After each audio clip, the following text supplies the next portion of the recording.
ಎಲ್ಲ ಆಯಿತು. ಪಾಟೀಲ್ ಅವರು ಇರಿಗೇಷನ್ ಮಿನಿಸ್ಟರ್ನ ಭೇಟಿ ಮಾಡಿ ಅದು ಮತ್ತೆ ಕೃಷ್ಣ ವಾಟರ್ದು ಅವಾರ್ಡ್ಗಳು ತೆಲಂಗಾಣ, ಆಂಧ್ರ, ಮಹಾರಾಷ್ಟ್ರನ ಕೈಗೆ ಅಂತ ಹೇಳಿ ಒಪ್ಕೊಂಡಿದ್ದಾರೆ. ಯಾಕೆಂದರೆ ನಾನು ಯಾವ ಸುಪ್ರೀಂ ಕೋರ್ಟ್ ಆಫೀಸ್ ಇಲ್ಲ ವಿಚಾರ. ಎರಡದ್ದು ಅಪ್ರೈಸಲ್ ರಿಪೋರ್ಟ್ ಮೇಕೆದಾಟು ಕೊಡ್ತಾರೆ, ಏನು ಬೇಕಾದ್ರೆ ಆಗಲಿ, ಪರ್ಮಿಷನ್ ಕೊಡ್ತಾರೋ ಬಿಡ್ತಾರೋ. ನಿಮ್ದು ಏನು ಅಪ್ರೈಸಲ್ ರಿಪೋರ್ಟು ಪರಾರು ಕೊಡಿ, ವಿರುದ್ಧ ನಮ್ಮ ಅಪ್ರೈಸಲ್ ರಿಪೋರ್ಟ್ ಪೆಂಡಿಂಗ್ ಇದೆ, ಅದನ್ನು ಕೊಡಿ ಅಂತ ಅದನ್ನು ಮಾಡ್ತೀವಿ ಅಂತ. ಫಾರೆಸ್ಟ್ ಮಿನಿಸ್ಟರ್ ಭೇಟಿಲ್ಲ, ಫಾರೆಸ್ಟ್ ಕಳಸಾ ಬಂಡೂರಿ ವಿಚಾರದಲ್ಲಿ ಅವರು ನಮ್ಮ ಜೋಶಿ ಅವರು ಮಾತಾಡಿದ್ರು. ಅವ್ರು ಹೇಳ್ತಾರೆ ರಾಜಿ ಮಾಡ್ತಾರೆ ಅಂತ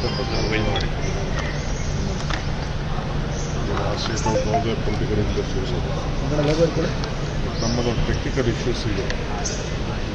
ನಮ್ಮಲ್ಲಿ ನಾವೊಂದು ಸುಪ್ರೀಂ ಕೋರ್ಟ್ ಅಪೀಲ್ ಮಾಡ್ತೀವಿ, ಅದನ್ನು ಸ್ಟಡಿ ಮಾಡ್ತೀವಿ. ವಿಡ್ರಾ ಮಾಡ್ತೀವಿ. ಅವರು ನಮ್ಮ ಸ್ಟೇಟ್ಗೆ ಶೋಕಾಸ್ ನೋಟಿಸ್ ಕೊಟ್ಟು ಸರಿ ಇಲ್ಲ, ಕೋರ್ಟ್ಗೆ ಹೋಗೋದು ಅವಶ್ಯಕತೆ ಇಲ್ಲ ಅಂತ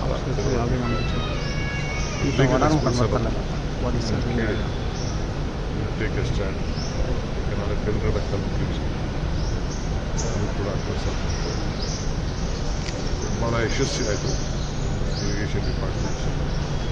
ಅದು ಎತ್ತಿನೂರ ಪ್ರಾಜೆಕ್ಟ್ಗೆ ಅದಕ್ಕೆ ನಾವು ಫೈಲ್ ಮಾಡಿದ್ವಿ. ಆ ಫೈಲ್ ಮಾಡಿದ್ದಕ್ಕೂ ಈಗ ಕ್ಲಿಯರ್ ಮಾಡ್ತೀವಿ.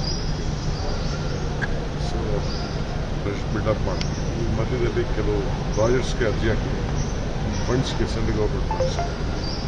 ಈಗ ಪಾರ್ಲಿಮೆಂಟ್ ನಡೀಬೇಕಾದ್ರೆ ಒಂದ್ಸತಿ ಕೇಸ್ ಸಂಬಂಧಪಟ್ಟಂತೆ ಕೇಸ್ಗೆ ಇವೆಲ್ಲ ಒಟ್ಟಿಗೆ ಸೇರಿ ಸಹಾಯ ಮಾಡಬೇಕು ರಿಕ್ವೆಸ್ಟ್. ಸರ್, ಎತ್ತಿನಹೊಳೆ ಯೋಜನೆ ವಿಚಾರವಾಗಿ ಲಕ್ಕೇನಹಳ್ಳಿಯಲ್ಲಿ ಡ್ಯಾಮ್ ಕಟ್ಟೋಕ್ಕೆ ಸಾಕಷ್ಟು ವಿರೋಧ ವ್ಯಕ್ತವಾಗ್ತಿದೆ ಸರ್. ಎಲ್ಲೇ ಏನೇ ಕೆಲಸ ಮಾಡೋದು, ರೋಡ್ ಮಾಡೋದು, ಡ್ಯಾಮ್ ಮಾಡೋದು, ಎಲ್ಲ ಮಾಡೋದು ಎಲ್ಲ ವಿರೋಧ. ನೀರು ಬೇಕಲ್ಲ, ಎಲ್ಲರೂ ಒಂದು ಕಡೆ ಸ್ಟೋರೇಜ್ ಮಾಡಬೇಕಲ್ಲ. ಎಲ್ಲಿ ಸ್ಟೋರೇಜ್ ಮಾಡೋದು? ಎಲ್ಲೋ ಸ್ವಲ್ಪ 15 ವರ್ಷದಿಂದ ಅದು ಗುರುತಾಗಿದೆ, 15 ವರ್ಷದಿಂದ ಗುರುತಾಗಿತ್ತು.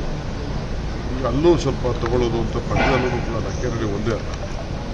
ನಾವು ಕೊರಟಗೆರೆನೂ ಕೆಲವು ಭಾಗನ ತಗೋಬೇಕು ಅನ್ನೋದು. ಅದಕ್ಕೆ ನೀರು ಹೆಂಗೆ ಹರಿತದೆ ಅಂತ ಹೇಳೋಕ್ಕಾಗಲ್ಲ.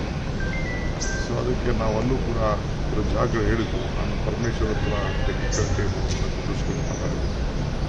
ಅಲ್ಲೂ ಕೆಲವು ಜಾಗ ತೊಗೊಳ್ಳೇಬೇಕು. ಬರೀ ನಾವು ದೊಡ್ಡಬಳ್ಳಾಪುರ ಜಮೀನು ಮಾತ್ರ ತೊಗೊಳ್ಳೋದು ಅಂತ, ಕೊರಟಗೆರೆ ಜಮೀನು ತೊಗೊಳ್ಳೇಬೇಕು.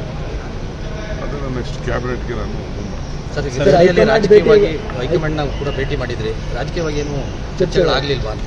ರಾಜಕೀಯ ಏನಾಗ್ತದೆ, ನಮ್ಮ ಕಾರ್ಯಕರ್ತರಿಗೆ ಕೆಲವು ಸ್ಥಾನಮಾನ ಕೊಡಬೇಕು, ಆ ವಿಚಾರ ಚರ್ಚೆ ಮಾಡ್ತೀವಿ.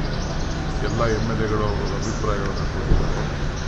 ನಾನು ಫಸ್ಟು ನಮ್ಮ ಪಾರ್ಟಿ ಆರ್ಗನೈಸೇಷನ್ ಕೆಲಸ ಮಾಡಿರೋದು, ತಾಲೂಕುಗಳಲ್ಲಿ ಮೆಂಬರ್ಗಳು, ನೋಡಿದಂಥ ಚೇರ್ಮನ್ಗಳು ಕೆಲವರು ಮಾತು ಕೊಟ್ಟಿದ್ದಾರೆ. ಅಂಥವೆಲ್ಲ ಫಿಲಪ್ ಮಾಡಬೇಕು ಅಂತ ಮಾಡ್ತಿದೆ. ಫೈನಲೈಸೇಷನ್ ಸ್ಟೇಜ್ ಬಂದಿದೆ. ಆ ಪ್ರಪೋಸಲ್ಸ್ನ ಡೆಲ್ಲಿಲಿ ಇನ್ನೊಂದು ರೌಂಡ್ ಕಳಿಸ್ಬಿಟ್ಟು